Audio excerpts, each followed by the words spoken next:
Hello and welcome to GB Originals. I'm Emily Carver.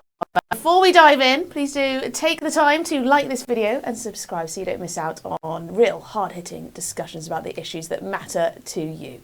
But today we need to talk frankly about the state pension age and also the triple lock. Yes, the government has just launched a statutory review that could see the pension age rise again, potentially pushing it well beyond the current plans to increase it to 67 from next year and even up to 68 by the mid-40s. Now, this is not a surprise. There's mounting demographic pressures, of course there are, and the ballooning cost of keeping the triple lock is very real, guaranteeing pensions rise by wages, inflation or 2.5%, whichever is highest.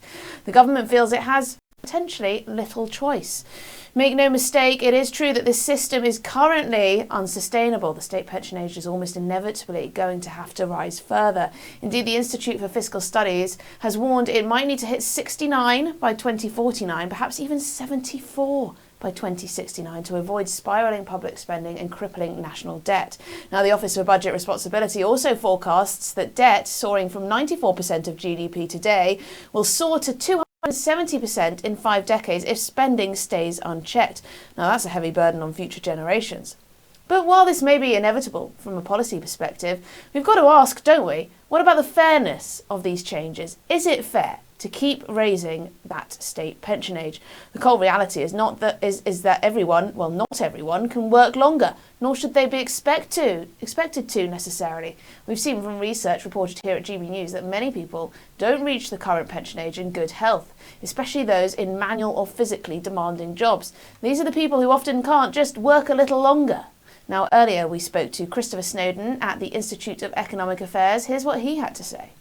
Christopher, are people really going to be worse off by 2050 if they retire? I mean, I thought the state pension was going up every year.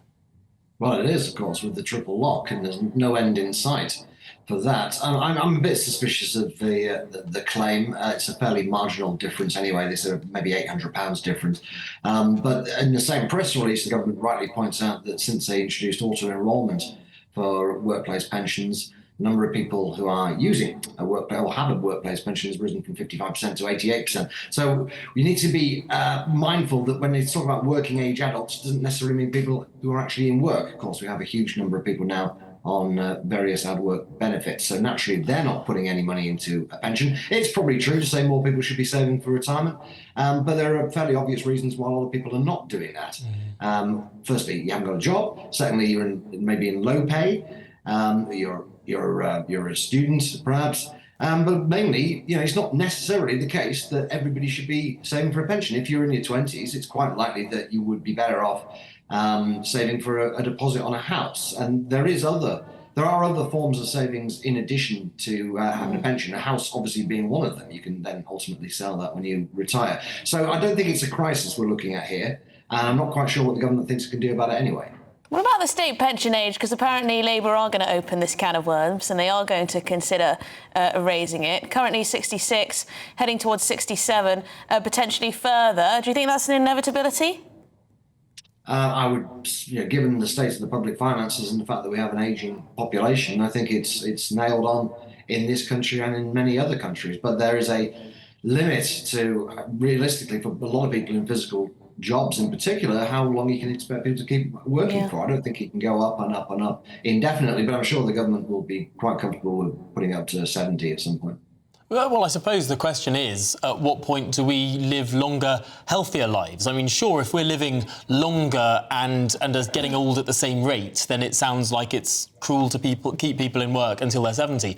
But if we're actually ageing at a less fast rate, if new technology comes along that means if we're 70 years old, we actually feel like a 60-year-old today might feel, then that becomes perhaps less controversial. Yeah, I think that's right. But nevertheless, the aging process cannot be indefinitely postponed. And if you're doing a hard physical job, then you really will not want to be working past the age of 65. And there are fewer and fewer people in those kind of jobs when most people are doing relatively sedentary work. But yeah, this is not really the long-term solution. And there's an irony here, of course, about the government lecturing people about, putting money away for retirement when the government itself is in £2.7 trillion of debt. It's going to borrow another £150 billion this year. We need to get the public finances in order, otherwise we're not going to have much of a country by 2050. And part of fixing that actually is to get rid of the triple lock on pensions. We've also seen analysis from Standard Life that clearly shows raising the pension age risks widening inequalities, impacting the most vulnerable the hardest, i.e. those with health conditions or those in poorer economic circumstances who rely solely on the state pension. Yes, around 1.1 million pensioners depend entirely on the state pension for all of their income. For them, delays to pension access could mean real hardship. Now, working those extra years may be feasible for someone with a comfortable office job and a decent occupational pension, but for manual workers, tradesmen, people who work on their feet and use their hands, whose bones ache and whose stamina fades, it may well be quite a different story altogether. We can't have a one-size-fits-all approach, can we? And then there's the elephant in the room, the government's spending priorities. Now this really, really irks people. It's difficult to swallow, isn't it, that tax-paying Brits face pension age hikes while Westminster continues to waste millions, if not billions, of our money on bureaucratic bloat and questionable projects instead of focusing on our welfare, not least our broken asylum system that keeps costing us more and more. Now, if more care was taken to manage public funds responsibly, cutting fat where it exists, the urgency to push pension ages so high might not feel so unavoidable. But there's no doubting the facts. We are living longer, the population is ageing, fewer working people must support more retirees into the future.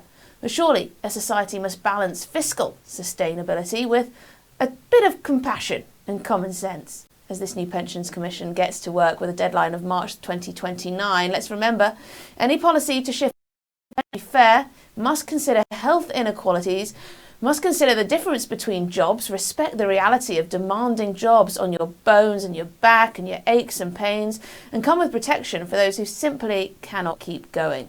A blanket pension hike without flexibility would be an injustice and would deepen the divide between the haves and the have-nots. So what can you do?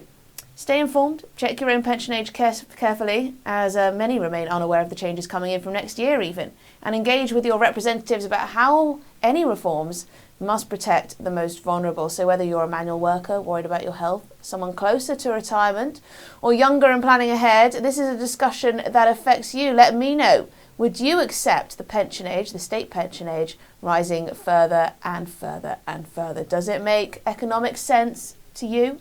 Is that just the way things are going? Let me know.